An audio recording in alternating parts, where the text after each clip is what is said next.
प्यार और कोरोना जब तक खुद को नहीं होता ना तब तक मजाक ही लगता है। आप कोई भी सोशल मीडिया प्लेटफॉर्म या न्यूज़ चैनल लगा लो, कोरोना के सिवाय आपको और कुछ दिखना नहीं है। कोरोना का सेकंड वेव चल रहा है और हमें पता है सेकंड वेव कितना ज़्यादा डेंजरस है। हमें 2021 चालू होते ऐसा लगा था कि अब कोरोना वायरस इतिहास बन गया है, बट कोरोना वायरस ने कहा रुको जरा, सब्र करो, बोला धक्का बुक्की नहीं करने का, आराम से लेने का।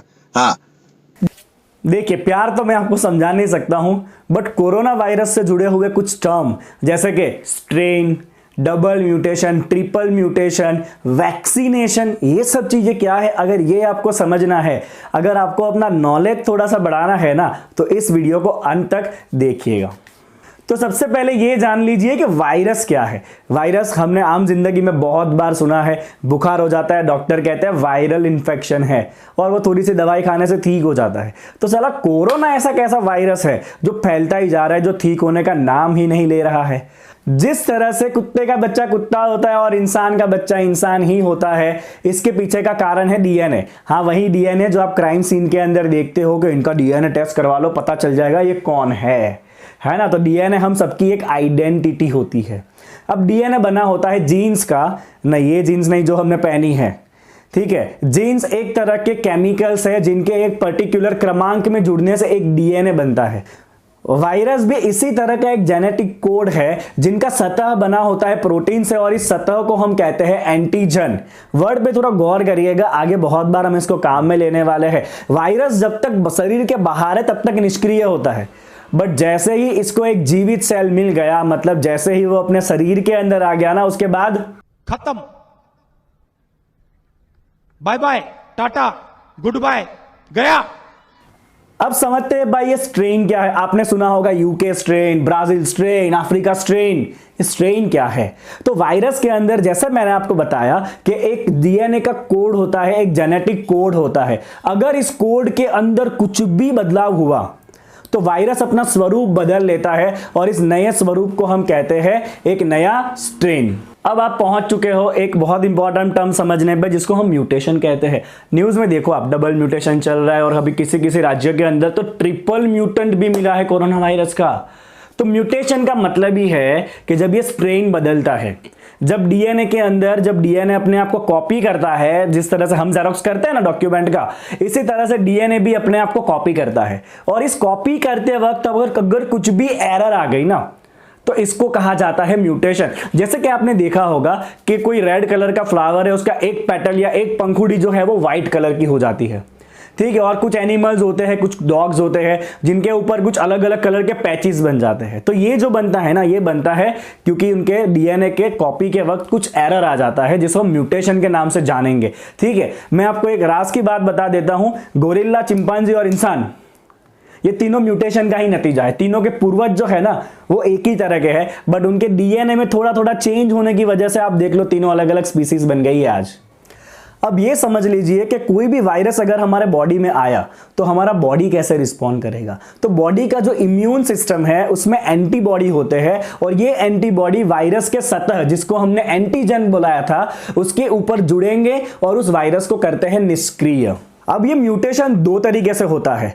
एक म्यूटेशन होता है जिसे कहते हैं हम एंटीजेनिक ड्रिफ्ट।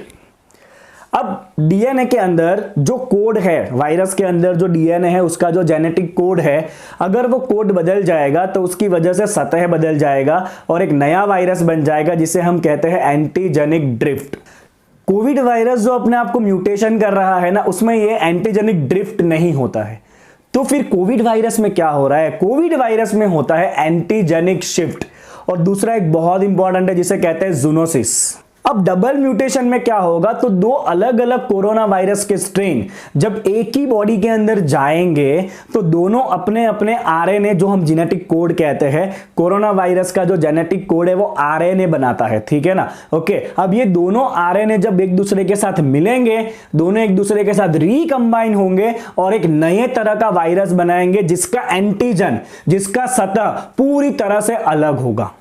इसे कहते हैं डबल म्यूटेशन। अब आप समझ लो भाई, एक ऐसा विलन है जिसके अंदर शक्ति कपूर के भी गुण है और इसके अंदर अमरीश पुरी के भी गुण है। कितना खतरनाक विलन हो गया है कि नहीं? अगर इसी के अंदर तुम प्रेम चोपड़ा को डाल दो, अरे बाप रे, तो ऐसा कोई विलन बनेगा ही नहीं। हाँ बस, अब प्रेम चोपड़ा भी आ गया ना, इसी को कहते हैं ट्रिपल म्यूटेशन। अभी जो ट्रिपल म्यूटेंट वायरस मिला है वो 3 अलग अलग स्ट्रेन के जुड़ने से बना है। एक है यूके स्ट्रेन जो बहुत तेजी से फैलता है, दूसरा है साउथ अफ्रीकन स्ट्रेन, तीसरा है ब्राजीलियन स्ट्रेन। और ये साउथ अफ्रीकन और ब्राजीलियन स्ट्रेन जो है वो इम्यूनिटी सिस्टम को चकमा दे देते हैं।